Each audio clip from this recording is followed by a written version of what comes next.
जय हिंद प्यारे विद्यार्थियों, कैसे हैं आप सभी लोग। आशा है कि आप सभी लोग स्वस्थ होंगे, मस्त होंगे और अपनी पढ़ाई अच्छे से कर रहे होंगे। प्यारे विद्यार्थियों, आज की क्लास में हम सभी लोग क्लास 10th के विषय विज्ञान के अध्याय 1 प्रकार रासायनिक अभिक्रियाएं एवं समीकरण इस चैप्टर के महत्वपूर्ण बहुविकल्पी प्रश्न देखने वाले हैं। इस चैप्टर में हम सभी लोग 20 most important objective question solve करेंगे जो बोर्ड एग्जाम में आपके पूछे गए क्वेश्चंस हैं।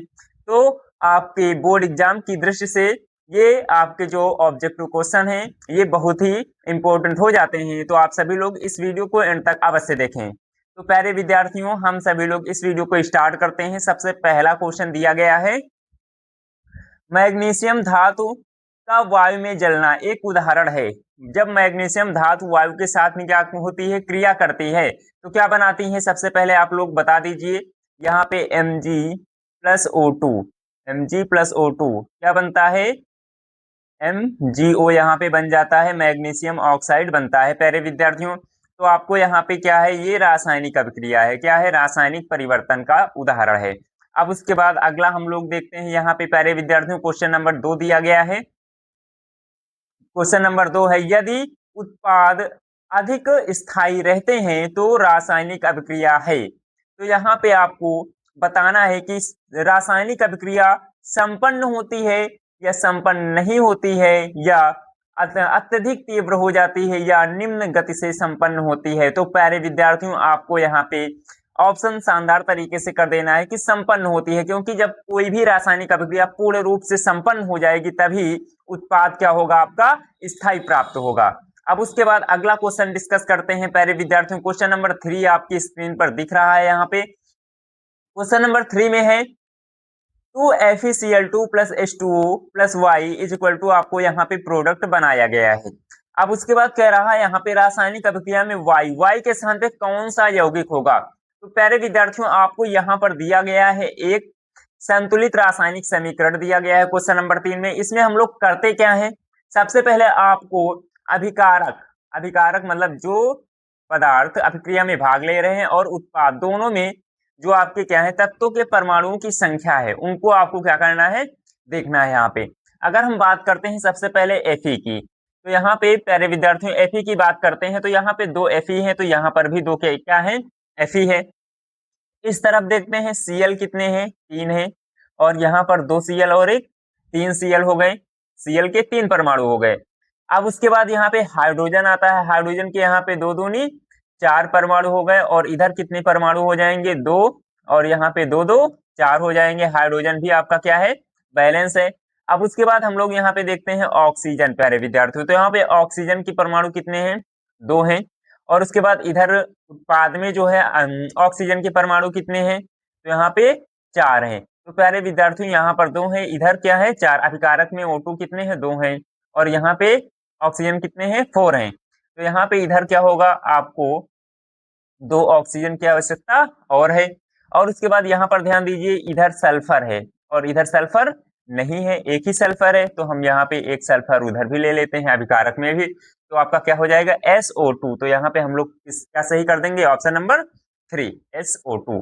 अब उसके बाद अगला क्वेश्चन है प्यारे विद्यार्थियों, क्वेश्चन नंबर 4 में बोला गया है यहाँ पे अमोनिया तथा हाइड्रोजन क्लोराइड मतलब कि हाइड्रोक्लोरिक अम्ल HCl संपर्क में आने पर क्रिया करके बनाते हैं। तो प्यारे विद्यार्थियों, जो आपका अमोनिया होता है, और अमोनिया का सूत्र क्या होता है, NH3 होता है, और हाइड्रोजन क्लोराइड मतलब HCl, ये दोनों क्रिया करके क्या बनाते हैं, अमोनियम क्लोराइड मतलब NH4Cl बनाते हैं। अब उसके बाद प्यारे विद्यार्थियों अगला क्वेश्चन है, क्वेश्चन नंबर 5 यहाँ पे दिया गया है। क्वेश्चन नंबर 5 में है, वह रासायनिक अभिक्रिया का वह प्रकार जिसमें अभिकारक यौगिकों के आयन एवं मुक्त परस्पर विनिमय करके एक नए उत्पाद का निर्माण करते हैं कहलाते हैं। तो क्या कहलाते हैं प्यारे विद्यार्थियों, आप सभी को बता देना है शानदार तरीके से कि यहाँ पे जब आयन की आपस में क्या होती है, विनिमय, विनिमय का मतलब क्या, अदला बदली, आदान प्रदान होता है। तो यहाँ पे क्या कौन सी अभिक्रिया होती है, द्विविस्थापन अभिक्रिया होती है। अब उसके बाद प्यारे विद्यार्थियों अगला क्वेश्चन हमारी स्क्रीन पर दिया हुआ है, आप सभी लोग देख पा रहे होंगे। क्वेश्चन नंबर 6 दिया है, कैल्शियम ऑक्साइड जल से तीव्रता से अभिक्रिया करके कैल्शियम हाइड्रोक्साइड निर्मित करता है तथा ऊष्मा भी उत्पन्न करता है। इस प्रक्रिया को चूना का क्या कहते हैं? बुझाना कहते हैं। अगर आपको पूछे चूने का बुझाना किसे कहते हैं, तो जब कैल्शियम ऑक्साइड, यहाँ पे तांबा को आप क्या कर दीजिएगा, यहाँ पे कट कर दीजिएगा, ये तांबा गलती से लिख गया है। कैल्शियम ऑक्साइड जल से तीव्रता से क्रिया करके कैल्शियम हाइड्रोक्साइड का निर्माण करता है और ऊष्मा भी उत्पन्न करता है, और इसी प्रक्रिया को हम लोग क्या कहते हैं? चूने का बुझाना। अब उसके बाद कैल्शियम हाइड्रोक्साइड जल में विलय होकर विलयन, जिसे चूने का पानी कहते हैं, बनाता है। चूने के बुझने की क्रिया तथा बनने वाले विलयन के संबंध में निम्नलिखित में से कौन सा कथन क्या है? सत्य है। तो प्यारे विद्यार्थियों, आपका यहाँ पर बोला है जो आपका बुझा हुआ चूना है, यहाँ पे बिना बुझा हुआ चूना, मतलब कि बिना बुझे हुए चूने का सूत्र क्या होता है? CaO plus. इसमें क्या डालना है? जल से तीव्रता से क्रिया करके, मतलब कि जल आपको यहाँ पे H2O लिख देना है। जल से क्रिया करके क्या बनाएगा प्यारे विद्यार्थियों? यहाँ पर क्या बोल रहा है? कैल्शियम हाइड्रोक्साइड, मतलब बुझा हुआ चूना बनाता है। CaOH का क्या? वोल्टाइज बनाता है, और यहाँ पे क्या होता है? हीट क्या होती है? प्रोड्यूस होती है। यहाँ पे आप हीट लिख लीजिएगा। अब उसके बाद यहाँ पर प्यारे विद्यार्थियों देखते हैं, यहाँ पे बोला है निम्नलिखित में से कौन सा कथन सत्य है? तो पहला ऑप्शन है, यह एक ऊष्माक्षेपी अभिक्रिया है। और उसके बाद यहाँ पर है, यह एक ऊष्माशोषी। ऊष्माक्षेपी का मतलब है ऊष्मा मुक्त हो रही है, तो हाँ, यहाँ पर ऊष्मा हीट क्या हो रही है? मुक्त हो रही है। पहला ऑप्शन करेक्ट है। और उसके बाद यहाँ पर क्या है? बनने वाले। अब यहाँ पर देखो प्यारे विद्यार्थियों, जो आपका CaOH है, इसमें OH आयन है। क्या है? OH आयन है। OH आयन है। तो ऐसे पदार्थ जो जल में वियोजित होकर OH आयन देते हैं, उन्हें हम लोग क्या बोलते हैं? क्या कहते हैं? क्षार कहते हैं। और क्षार का pH मान 7 से क्या होता है? अधिक होता है। तो पहला और तीसरा, वैसे यहाँ पे पहला और तीसरा इसमें ऑप्शन में नहीं दिया होगा, क्योंकि यहाँ पे ऑप्शन जो आपका था पहला और दूसरा, ये उल्टा लिख गए थे। इसमें ऊष्मा शोषी होना चाहिए था, इसमें ऊष्मा छेपी। तो इसके हिसाब से आपका ऑप्शन क्या होगा? बी करेक्ट होगा, क्योंकि यहाँ पे जो है आपके ऑप्शन यहाँ पे प्रिंट कराने में गड़बड़ी हो गई है। तो यहाँ पे आपका इसके हिसाब से आपका फर्स्ट नंबर और थर्ड नंबर सही है। अब उसके बाद यहाँ पर प्यारे विद्यार्थियों अगला क्वेश्चन है, क्वेश्चन नंबर 7 दिया गया है। निम्न में से कौन सी गैस को ताजा तेल के नमूनों को लंबे समय तक परीक्षण या भंडारण के लिए उपयोग किया जा सकता है? तो प्यारे विद्यार्थियों, इसमें आप सभी लोग कौन सा ऑप्शन सही करेंगे? हीलियम या नाइट्रोजन? आपको यहाँ पे बताया गया है कि यहाँ पे जो आपका खाद्य पदार्थ होते हैं, तेली या वसा युक्त खाद्य पदार्थों को लंबे समय तक अगर आपको क्या करना है? भंडारण करना है, सुरक्षित रखना है, तो उसके लिए आपको कौन सी गैस की आवश्यकता होती है?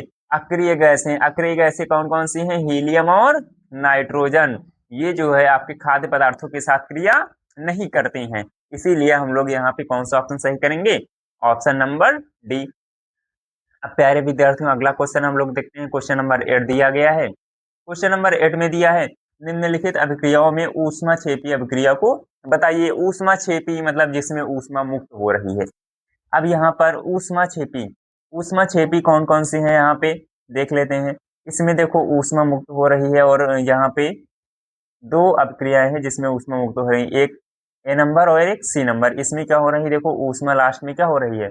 निकल रही है, ऐड लगा हुआ है, तो यहाँ पे ऊष्मा मुक्त हो रही है। ये दोनों ऊष्मा क्षेपी अभिक्रिया है। यहाँ पर देखो माइनस लगा हुआ है, माइनस 45 किलो कैलोरी किया जा रहा है, मतलब कि यहाँ पर ऊष्मा क्या हो रही है? ऐड हो रही है। ये ऊष्मा शोषी अभिक्रिया है। अगर हम इस 45 को इधर लाएंगे तो किसमें हो जाएगा? प्लस का हो जाएगा। तो यहाँ पे ऊष्मा क्या हो रही है? ऐड हो रही है। तो ये क्या हो जाएगी? ऊष्मा शोषी, और ये क्या हो जाएगी? ऊष्मा क्षेपी। ऐसा ही एक क्वेश्चन आपका यहाँ पर पूछा जाता है वैसे, कि ऊष्मा शोषी अभिक्रिया को बताइए। यहाँ पे प्रिंट कराने में शायद गलती हुई है, यहाँ पे ऊष्मा शोषी होना चाहिए था। ऊष्मा शोषी के हिसाब से आपका कौन सा ऑप्शन सही होगा? डी। ये आपकी ऊष्मा शोषी है, ये आपकी ऊष्मा क्षेपी है, ये भी क्या है? आपकी ऊष्मा क्षेपी अभिक्रिया है। अब उसके बाद प्यारे विद्यार्थियों अगला क्वेश्चन है, यहाँ पे क्वेश्चन नंबर 9 है। श्याम श्वेत फोटोग्राफी में प्रयुक्त होता है। श्याम मतलब black and white. Black and white photography में किसका प्रयुक्त होता है? तो यहाँ पे AgCl प्रयुक्त होता है, ठीक है ना। यहाँ पे सिल्वर क्लोराइड या फिर आपका AgBr। AgBr भी अगर ऑप्शन में है तो यहाँ पे आपका क्या होगा? AgCl या फिर AgBr आपका करेक्ट हो जाएगा। अब उसके बाद अगला क्वेश्चन है प्यारे विद्यार्थियों, क्वेश्चन नंबर 10 दिया हुआ है। नीचे दी गई अभिक्रियाओं के संबंध में कौन सा कथन क्या है? सत्य है। अब उसके बाद प्यारे विद्यार्थियों यहाँ पे आपको दिया गया है एक रिएक्शन PbO प्लस कार्बन, मतलब जो आपका लेड ऑक्साइड है वो कार्बन के साथ अभिक्रिया करके लेड और कार्बन डाइऑक्साइड का क्या करता है, निर्माण करता है। अब उसके बाद इसके संबंध में कौन सा कथन असत्य है, असत्य कथन आपको छांटना है। तो प्यारे विद्यार्थियों ये जो रिएक्शन है आपकी वो क्या है, रेडॉक्स अभिक्रिया की क्या है, रिएक्शन है। इसकी है रेडॉक्स अभिक्रिया की, क्योंकि यहाँ पर देखिए प्यारे विद्यार्थियों PbO से क्या बन रहा है, Pb बन रहा है, मतलब ऑक्सीजन यहाँ पे क्या हो रही है, हट रही है, ऑक्सीजन का वियोग हो रहा है। तो जब ऑक्सीजन का वियोग होता है, हटती है ऑक्सीजन, तो कौन सी अभिक्रिया होती है, यहाँ पे अपचयन अभिक्रिया होती है। यहाँ पे PbO क्या हो रहा है, अपचयित हो रहा है। PbO क्या हो रहा है, अपचयित, मतलब कि लेड ऑक्साइड क्या हो रहा है, अपचयित हो रहा है। तो ये तो सही वाला ऑप्शन है, सही है ये कथन। और यहाँ पर देखो प्यारे विद्यार्थियों जो कार्बन है वो कार्बन से कार्बन डाइऑक्साइड हो रहा है, मतलब कि कार्बन में कार्बन डाइऑक्साइड क्या हो गई है, ऐड हो गई है। कार्बन डाई देखो कार्बन से यहाँ पर क्या हो गया, कार्बन से बन रहा है कार्बन डाइऑक्साइड, मतलब कार्बन में ऑक्सीजन ऐड हो गया है। तो जब ऑक्सीजन का जुड़ना, योग, ऑक्सीजन का योग हो रहा है, तो यहाँ पर आपकी कौन सी अभिक्रिया हो जाएगी, उपचयन अभिक्रिया। तो यहाँ पे कार्बन का उपचयन भी हो गया है। अब उसके बाद कौन सा ऑप्शन बचा प्यारे विद्यार्थियों, यहाँ पे आपका कह रहा है सीसा उपचयित हो रहा है। सीसा क्या हो रहा है, उपचयित हो रहा है। और उसके बाद दूसरा ऑप्शन है कार्बन डाइऑक्साइड क्या हो रहा है, उपचयित हो रहा है। तो यहाँ पे हम लोग प्यारे विद्यार्थियों कौन सा ऑप्शन सही कर देंगे, पहला और दूसरा, क्योंकि ये ऑप्शन क्या है, गलत है। ये ऑप्शन आपके क्वेश्चन से मैच नहीं कर रहे हैं, क्योंकि हमने बताया था आपको कि जो आपका लेड होता है, सीसा होता है, यहाँ पर जितने भी उत्पाद होते हैं, उत्पाद का ना ही ऑक्सीकरण होता है ना ही अपचयन होता है। तो यहाँ पे आपका ना ही लेड का उपचयन होगा ना ही अपचयन, ठीक है ना, ना ही ऑक्सीकरण होगा ना ही अपचयन होगा। तो यहाँ पे आपका यहाँ पे सीसा अपचयित हो रहा है, ऐसा संभव नहीं है। और कार्बन डाइऑक्साइड उपचयित हो रहा है, ऐसा भी संभव नहीं है। तो आपका पहला और दूसरा ऑप्शन ये कथन असत्य हैं आपके। अब उसके बाद अगला आपका क्वेश्चन हम लोग यहाँ पे डिस्कस कर लेते हैं। क्वेश्चन नंबर 11 में आपको दिया गया है Fe2O3 plus Al equal to Al2O3 यहाँ पे दिया गया है, प्लस Fe आपको बना है यहाँ पे। तो यहाँ पे आपको यहाँ पे देख पा रहे होंगे ऊपर दी गई अभिक्रिया किस प्रकार की है, आपको अभिक्रिया का नाम बताना है प्यारे विद्यार्थियों। तो यहाँ पर प्यारे विद्यार्थियों यहाँ पर आपको क्या दिया गया है, Fe2O3 यहाँ पे Al से क्रिया करके। तो यहाँ पे प्यारे विद्यार्थियों देखो यहाँ पे जो आपका एल्युमिनियम है वो Fe से क्या है, अधिक क्रियाशील है। एल्युमिनियम जो है वो Fe से क्या है, अधिक क्रियाशील है। तो एल्युमिनियम Fe को क्या कर देता है, विस्थापित कर देता है, Al2O3 बना लेता है और Fe को क्या कर देता है, विस्थापित कर देता है, अलग कर देता है। तो यहाँ पर कौन सी अभिक्रिया प्यारे विद्यार्थियों, विस्थापन अभिक्रिया, जहां पर अधिक क्रियाशील तत्व कम क्रियाशील तत्व को उसके यौगिक से क्या कर देता है, विस्थापित कर देता है। उसे हम लोग क्या कहते हैं, विस्थापन अभिक्रिया कहते हैं प्यारे विद्यार्थियों। अब उसके बाद क्वेश्चन नंबर 12 है यहाँ पे आपके पास, लोहे चूड़ पर तनु हाइड्रोक्लोरिक अम्ल डालने से क्या होगा। तो प्यारे विद्यार्थियों आपका लोहा क्या है, धातु है, क्या है, धातु है। हाइड्रोक्लोरिक ये अम्ल है। अब उसके बाद हमने कहा कि धातु में अम्ल से क्रिया करके कौन सी गैस विस्थापित करती हैं, हाइड्रोजन गैस विस्थापित करती हैं। तो यहाँ पे आपका ऑप्शन पहला करेक्ट हो जाएगा, ऑप्शन नंबर ए, और आपको देखने की आवश्यकता ही नहीं। अब उसके बाद अगला क्वेश्चन यहाँ पर प्यारे विद्यार्थियों दिया गया है Na2SO4 प्लस BaCl2, यहाँ पर बन रहा है BaSO4 प्लस NaCl, मतलब कि सोडियम सल्फेट बेरियम क्लोराइड के साथ क्रिया करके बेरियम सल्फेट और NaCl बनाता है। इस अभिक्रिया में बेरियम सल्फेट का श्वेत अवक्षेप प्राप्त होता है, बनता है, अतः अभिक्रिया को कहते हैं। तो प्यारे विद्यार्थियों आपको पता है कि ऐसी अभिक्रियाएं जिसमें किसका निर्माण होता है, अवक्षेप का निर्माण होता है। किसका निर्माण होता है, अवक्षेप का निर्माण होता है, उसे हम लोग कहते हैं अवक्षेपण अभिक्रियाएं। तो यहाँ पे हो जाएगा शानदार तरीके से अवक्षेपण अभिक्रिया कहते हैं। क्वेश्चन नंबर 14 आपको दिया गया है, लेड नाइट्रेट का रासायनिक सूत्र है। तो प्यारे विद्यार्थियों लेड नाइट्रेट का रासायनिक सूत्र होता है PbNO3। लेकिन ये कैसे होता है, तो आप सभी लोग यहाँ पे समझ लीजिए कैसे यहाँ पे होता है। तो यहाँ पे जो आपका लेड होता है Pb के ऊपर आपका कितना चार्ज होता है, प्लस का 2, और आपका नाइट्रेट आयन होता है NO3 और इसके ऊपर माइनस का 1 चार्ज होता है। अब उसके बाद हमने कहा प्यारे विद्यार्थी यहाँ पर जब आपका यहाँ पे यौगिक का निर्माण होगा तो यहाँ पर क्या होगा, आयंस जुड़ेंगे तो इसका जो आपका चार्ज है यहाँ पर आ जाएगा इस पर, और इसका जो चार्ज है वो Pb पर चला जाएगा। तो यहाँ पर क्या होगा, Pb और यहाँ पे 1 लिख सकते हो, नहीं भी लिखोगे कोई दिक्कत नहीं है। और यहाँ पर लिखेंगे क्या, NO3, NO3। और यहाँ पर ये जो Pb पे चार्ज है ये किस पे जाएगा, NO3 पे, तो Pb NO3 का क्या हो जाएगा, होल ट्वाइस हो जाएगा। तो ऑप्शन नंबर कौन सा करेक्ट है प्यारे विद्यार्थियों, आपका बी नंबर ऑप्शन क्या हो जाएगा, करेक्ट हो जाएगा। अब उसके बाद अगला क्वेश्चन देखते हैं प्यारे विद्यार्थियों। क्वेश्चन नंबर आपका 15 दिया गया है। क्वेश्चन नंबर 15 में बोला गया है कि वह प्रक्रिया जिसके कारण चांदी के ऊपर काली परत व तांबे के ऊपर हरी परत चढ़ जाती है कही जाती है, और लोहे के ऊपर भूरी परत चढ़ जाती है, तो उसे हम लोग प्यारे विद्यार्थियों क्या कहते हैं, संक्षारण कहते हैं। क्या कहते हैं, संक्षारण कहते हैं। अब उसके बाद अगला क्वेश्चन है प्यारे विद्यार्थियों, ये आपको एक रासायनिक समीकरण दिया हुआ है, आप देख सकते हैं। कह रहा है ये कौन सी अभिक्रिया है, योगात्मक है, विस्थापन है, अवक्षेपण है, इनमें से कोई नहीं है। तो प्यारे विद्यार्थियों आप यहाँ पे आसानी से देख के बता सकते हैं कि यहाँ पे ये कौन सी अभिक्रिया है। तो यहाँ पे योगात्मक अभिक्रिया है, या फिर विस्थापन अभिक्रिया है, या फिर अवक्षेपण अभिक्रिया है, या फिर इनमें से कोई नहीं। तो प्यारे विद्यार्थियों अभी एक क्वेश्चन जो आपका ऊपर मैंने पढ़ाया है उसमें क्या था, BaSO4 का क्या हो रहा था, निर्माण हो रहा था। BaSO4 क्या है, एक सफेद अवक्षेप है। क्या है प्यारे विद्यार्थियों, सफेद अवक्षेप का निर्माण हो रहा है। तो यहाँ पर BaSO4 एक आपका सफेद अवक्षेप है, सफेद अवक्षेप बन रहा है, इसीलिए ये आपकी कौन सी अभिक्रिया हो जाएगी, अवक्षेपण अभिक्रिया हो जाएगी। अब उसके बाद प्यारे विद्यार्थियों हम लोग अगला क्वेश्चन देखते हैं। क्वेश्चन नंबर 17 आपको यहाँ पर दिया गया है, ऐसा समीकरण जिसमें तीर के चिन्ह के दोनों ओर तत्वों के परमाणुओं की संख्या क्या रहती है, समान होती है, कहलाता है। कौन सा समीकरण कहलाता है प्यारे विद्यार्थियों, तो आप सभी लोग यहाँ पे इसको जानते होंगे, ये आपका कहलाता है संतुलित रासायनिक समीकरण, जिसमें अभिकारक तथा उत्पाद में तत्वों के परमाणुओं की संख्या क्या रहती है, समान रहती है, उसे हम लोग बोलते हैं संतुलित रासायनिक समीकरण। अब उसके बाद अगला क्वेश्चन है प्यारे विद्यार्थियों, 18 नंबर आपको दिया गया है, रासायनिक समीकरण, इसमें CuO का क्या हो रहा है, आपका ऑक्सीकरण हो रहा है, अपचयन हो रहा है, संयोजन हो रहा है, या विघटन हो रहा है।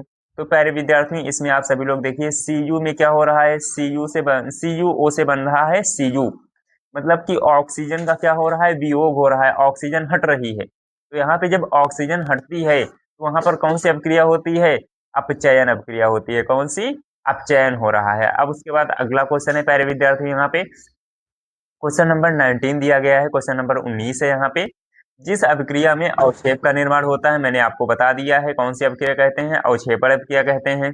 अब उसके बाद 20 नंबर क्वेश्चन है प्यारे विद्यार्थियों, निम्न में अवक्षेपण अभिक्रिया कौन सी है। तो यहाँ पे प्यारे विद्यार्थियों जहाँ जो आपकी अवक्षेपण अभिक्रिया होती है उसमें जो प्रोडक्ट बनता है उसमें क्या होता है, अवक्षेप का साइन ये होता है। इसमें देखो ऊष्मा मुक्त हो रही है, ऊष्मा क्षेपी हो जाएगी, इसमें ऊष्मा ऐड हो रही तो ऊष्मा शोषी हो जाएगी, इसमें भी ऊष्मा आपकी क्या हो रही, ऐड हो रही, ये आपकी क्या हो जाएगी, ऊष्मा शोषी हो जाएगी। लेकिन इसमें देखो AgCl में ये चिन्ह नीचे की ओर लगा है, ये क्या है, ये दर्शा रहा है कि यहाँ पर क्या बन रहा है, अवक्षेप बन रहा है। AgCl का क्या बन रहा है, अवक्षेप बन रहा है। तो यहाँ पे अवक्षेप बनता है तो यही क्या हो जाएगी, अवक्षेपण अभिक्रिया हो जाएगी। प्यारे विद्यार्थियों आप सभी लोगों को ये 20 क्वेश्चन पसंद आए होंगे, आप सभी को समझ में आए होंगे। अगर ऐसे ही वीडियो आप देखना चाहते हैं तो आप हमारे चैनल को सब्सक्राइब कर लीजिए, ताकि हम जैसे ही ऐसी वीडियो आपके लिए अपलोड करें तो आपके पास सबसे पहले पहुंचे। धन्यवाद, मिलते हैं एक नई वीडियो के साथ।